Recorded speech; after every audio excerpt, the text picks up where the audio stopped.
request best. ang ating fan na si Jason from Qatar. Qatar. Yes. Ano, mapanood tayo doon via Orbit TV. Ah, talaga? Correct. Hindi pa kasi ako nakakarating sa Qatar. Yun, sa buong Middle East, Orbit ang nagdadala sa atin doon. Sana naman. Nag-message kasi sa atin para i-request na katahin sana ni Jay ang Don't Stop Believing.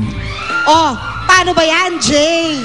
Salamat sa request mo, Jason. Pero don't worry, pagbibigyan namin kayo in one of our upcoming episodes. Sigurado yan. Promise. Promise yan, promise yan. At dahil marami pong nag-request na mapanood siyang muli, nararapat lang, best, natawagin natin ulit dito sa Comedy Bar, Si Bunch! Palakpakan mga kapuso. Ayan. Isang bonggang-bongga at nakakatakot pero nakakatakyut na gabi sa inyong lahat. Halloween na naman at syempre usong-uso ang mga kwentong maligno. Ngayong 2010 mga kapuso, naimbento ng internet.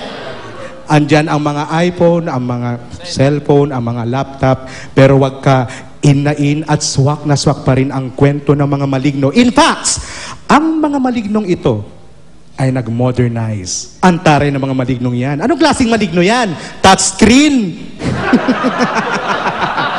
Kung gusto niyong marinig kung ano ang modernize ng mga maligno ngayon, pues makinig kayo.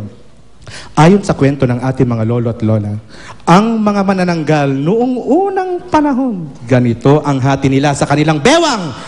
Hindi ko mahanap ang bewang ko. Andito, lilipad yan, mambibiktima. Pero ngayong modern na ang panahon, ang hati ng mga manananggal, mula ulo hanggang tup, tup, tup, tup, tup, yun na yun. Pero hindi sila lumilipad. Bagkus sila ay naglalakad, rumarampa, naghahanap ng mga biktima. Sila ang mga half Filipino, half Filipina, half Ilocano, half Ilocana, Junjun sa umaga, Junalin sa gabi. Sila ang mga bailamos. Ayan. Ang mga white lady naman, nung unang panahon, syempre kung hindi ka naman tanga, naka-white. Sila ay lumulutang, hahabulin ka, sasakalin ka, sisindakin ka. Pero ngayon, ang mga white lady ibang-iba na, naglalakad yan, rumarampa kung saan-saan. Makikita yan sa Makati Ave. Andyan sa Quezon Ave. Uy, pumupunta sila doon. Ang mga inaaswang ayon sa kwento, ang mga buntis, kagaya ko, sapagkat ang mga aswang, natural, gustong-gusto nila mga buntis, doble-dobleng sustansya ang kanilang nakukuha. Pero wag ka. Ang mga modernong aswang ngayon, pag buntis ka, deadma ka. Chuf! Chuf! Ang gusto ng mga aswang ngayon ay ang mga kababaihang mga bata.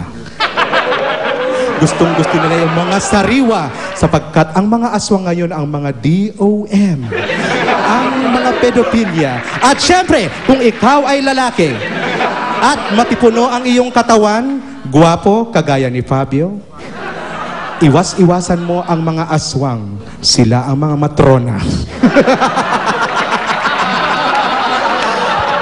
Bunch, sandali. Nagkakalat pala ng lagim, ha? Pues, etong sa'yo. Ha? Ano yan? Hindi ako natatakot sa'yo. Nakikita mo ba to? Oo. Nakikita ko rin. Oo, pareho tayo. Ano ba to? Plants versus Zombies? Pues, etong sa'yo! Alam mo naman may phobia ako. Diyan di ka naman mabiro. Ay, ganun ba? Tuloy mo yung ginagawa mo. Okay, maraming salamat po. Thank you, Bunch. Bunch! Thank you so much, Bunch!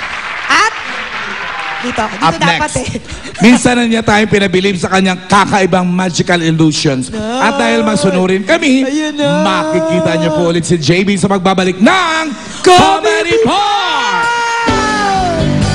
The way you look at me, the way